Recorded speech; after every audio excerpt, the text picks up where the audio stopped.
Friends, Pathu's and ബ്രോസിന്റെ പുതിയൊരു വീഡിയോയിലേക്ക് എല്ലാവർക്കും സ്വാഗതം. അപ്പം എല്ലാവർക്കും കണ്ടപ്പോൾ തന്നെ എന്താണ് ഉണ്ടാക്കണമെന്ന് മനസ്സിലായിട്ടുണ്ടാവും. നല്ല അടിപൊളി ജിലേബിൻ്റെ റെസിപ്പിയാണ്. അപ്പം നമുക്കതെങ്ങനെ ഉണ്ടാക്കണമെന്ന് നോക്കാം.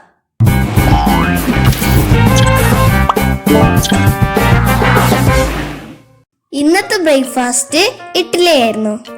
അതിൻ്റെ മാവ് കുറച്ച് ബാക്കി വന്നപ്പോഴാണ് ഈ ഐഡിയ വന്നത്. ഇഡ്ഡലി മാവ് വെച്ചിട്ടാണ് കേട്ടോ നമ്മൾ ജിലേബി ഉണ്ടാക്കുന്നത്. അതിനായിട്ട് 2 കപ്പ് ഇഡ്ഡലി മാവ് എടുത്തിട്ടുണ്ട്. ഇനി അതിലേക്ക് 1/2 കപ്പ് അളവിൽ മൈദ ചേർക്കണം. ജിലേബിക്ക് കളർ വേണമെന്നുള്ളവർ റെഡോ ഓറഞ്ചോ യെല്ലോയോ കളർ ചേർക്കാം.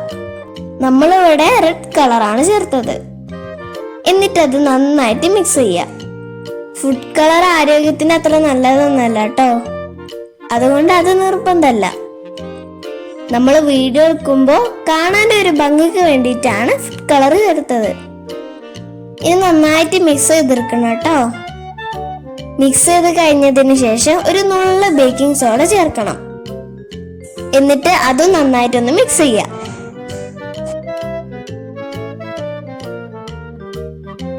ഇനി നമ്മളൊരു 4 ബെല്ലം ഒരുക്കിയെടുക്കണം.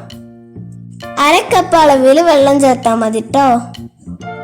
ഇനി ഇതിലേക്ക് ഒരു നുള്ള ചെറിയ ജീരകം, ഒരു 2-3 ഏലക്കായ ചേർക്കണം. ഇനി ഇത് അടുപ്പത്ത് വെച്ച് വെള്ളം ഒഴിച്ചിട്ട് ഒന്ന് ഉരുക്കിയെടുക്കാം.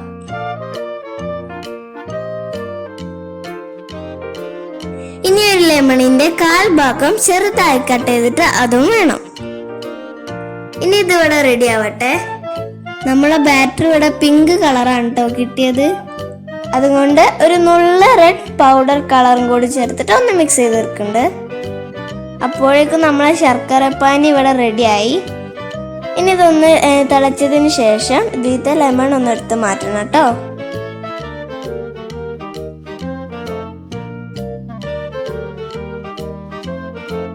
ഇത് കൈകൊണ്ട് തൊട്ട ഒരു നൂൽ പരുവാവണ വരെ വറ്റിച്ചെടുക്കണം. ഇതിവിടെ റെഡിയായി. ഇനി ഒരു പാന് അടുപ്പിലേക്ക് വെക്കാം. നമ്മൾ പാനിലേക്ക് ഓയിൽ ഒഴിച്ച് കൊടുത്തിട്ടുണ്ട്. ഇനി നമ്മൾ ബാറ്റർ പൈപ്പിംഗ് ബാഗിലേക്ക് മാറ്റാം. പൈപ്പിംഗ് ബാഗ് ഇല്ലെങ്കിൽ ഒരു കവറിലേക്ക് മാറ്റിയിട്ട് അതിൻ്റെ അറ്റൊന്ന് കട്ട് ചെയ്തെടുത്താൽ മതി. ഇനി ചൂടായ എണ്ണയിലേക്ക് ഇതൊന്ന് ചുറ്റിച്ചെടുക്കണം. ഇതാക്കണ്ട ഇതുപോലെ. മൈദ കൂടി പോവരുത് കേട്ടോ. ഒരേ ടൈമിൽ 4-3 ചെയ്തെടുക്കാട്ടോ. ഒരു മീഡിയം ഫ്ലെയിമിലാണ് വെക്കേണ്ടത്.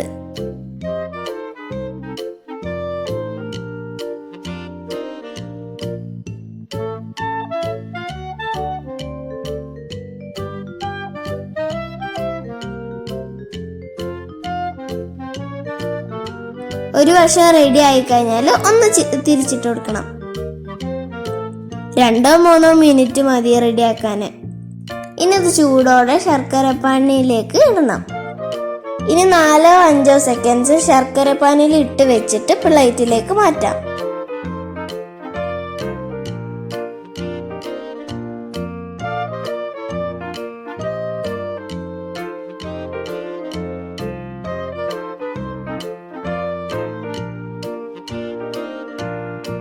ജിലേബി ഇതിലേക്ക് ഇടുമ്പോൾ ശർക്കരപ്പാനി നല്ല ചൂട് വേണം കേട്ടോ. നമ്മൾ ജിലേബി ഇവിടെ റെഡിയായ അടിപൊളി ടേസ്റ്റ് ആണ് കേട്ടോ. സിമ്പിൾ റെസിപ്പിയാണ്, എല്ലാവരും ഒന്ന് ട്രൈ ചെയ്ത് നോക്കണം. ഇതുപോലെ എല്ലാം ചെയ്തെടുക്കാം. ഞങ്ങൾ ഇഡ്ഡലി മാവൊക്കെ ബാക്കി വന്നാൽ ഇതന്നെയാണ് കേട്ടോ പരിപാടി. ഞങ്ങൾക്ക് 3 ജിലേബി ഭയങ്കര ഇഷ്ടമാണ്. ഉണ്ടാക്കി വെച്ചാൽ പാത്രം കാലിയാവണത് കാണൂല.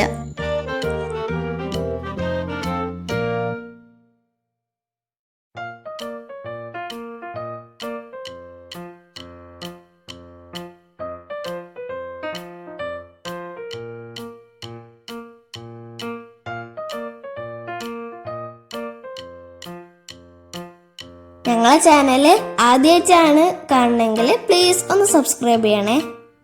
വീഡിയോ ഇഷ്ടപ്പെട്ടാൽ ലൈക്ക് ചെയ്യാൻ മടിക്കരുത്. ഇത് സിമ്പിൾ റെസിപ്പി അല്ലേ, അതുകൊണ്ട് ഫാമിലിക്കും ഫ്രണ്ട്സിനും ഒക്കെ ഒന്ന് ഷെയർ ചെയ്ത് കൊടുക്കണേ. അവരൊക്കെ ജിലേബി ഉണ്ടാക്കി കഴിച്ചിട്ട് നല്ല രസല്ലേ? കാണുമ്പോ വായില് വെള്ളം വരുന്നുണ്ടല്ലേ? എന്നാ വേഗം പോയി ജിലേബി ഉണ്ടാക്കിക്കോളി. നല്ലൊരു വീഡിയോ ആയിട്ട് ഞങ്ങൾ പിന്നെ വരാം. Have A nice day. Thanks for watching. Tata.